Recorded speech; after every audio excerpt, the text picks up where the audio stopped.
Good afternoon, everyone. I'm proud to be here today to speak about the State Department's ongoing mission to advance international religious freedom.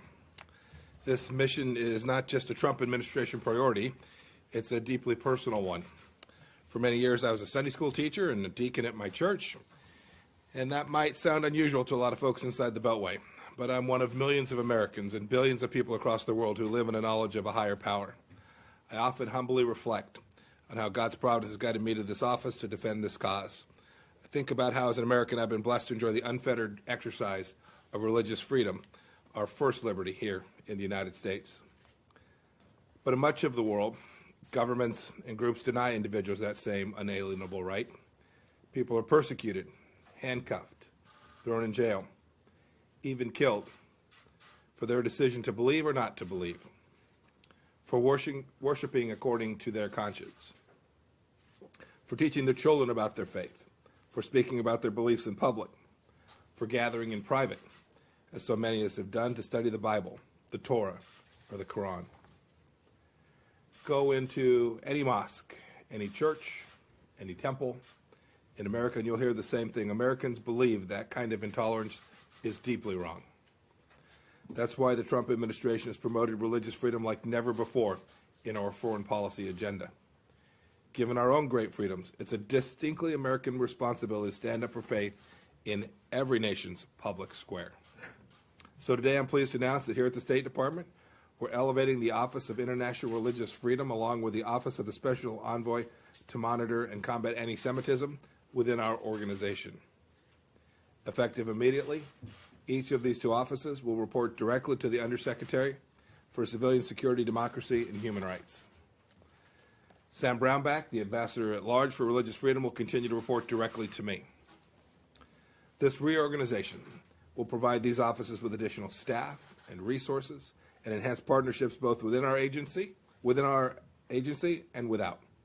It will empower them to better carry out their important mandates. Second, I'm pleased to announce the release of the International Religious Freedom Report for 2018. It's like a report card. It tracks countries to see how well they've respected this fundamental human right. I'll start with the good news. In Uzbekistan, much work still remains to be done, but for the first time in 13 years, it's no longer designated as a country of particular concern.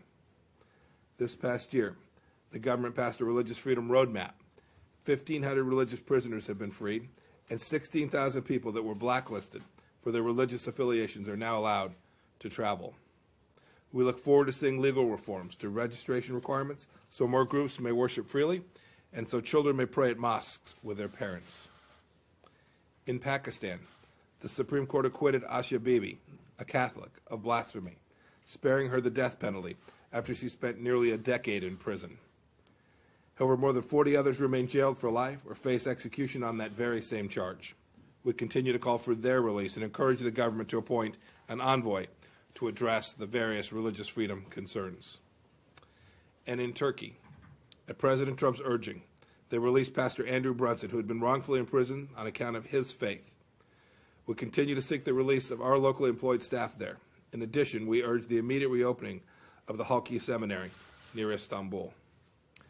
Look, we welcome all of these glimmers of progress, but demand much more. 2018, unfortunately, was far from perfect.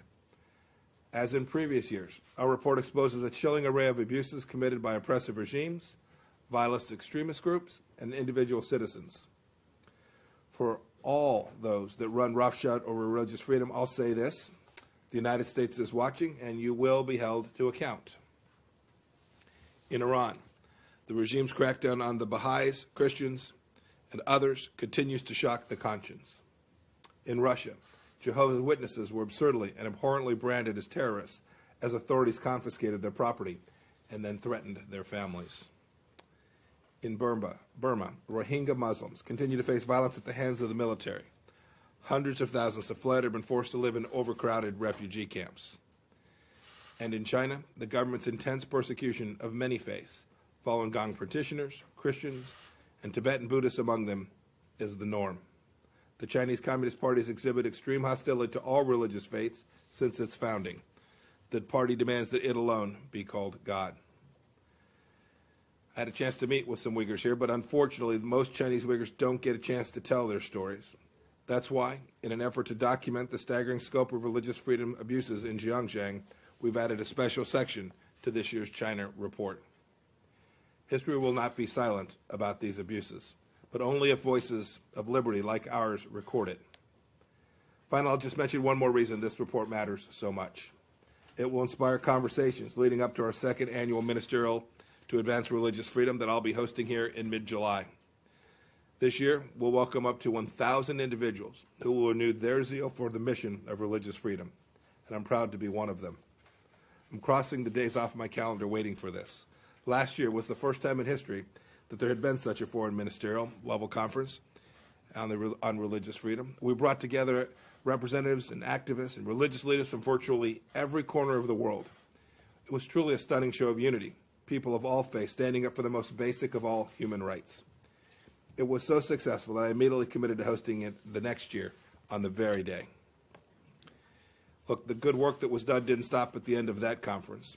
Both the United Arab Emirates and Taiwan demonstrated impressive leadership by hosting follow-on conferences. And the International Religious Freedom Fund, which we launched to support victims of persecution and give groups the tools to respond, has already received millions of dollars. I'm looking forward to this year's ministerial being inspiring, and I know that it will be. And I'll now turn it over to my friend and our ambassador at large for international religious freedom, Sam Brownback, to take your questions. Can you say why Thank you you all. supported airstrikes on Iran?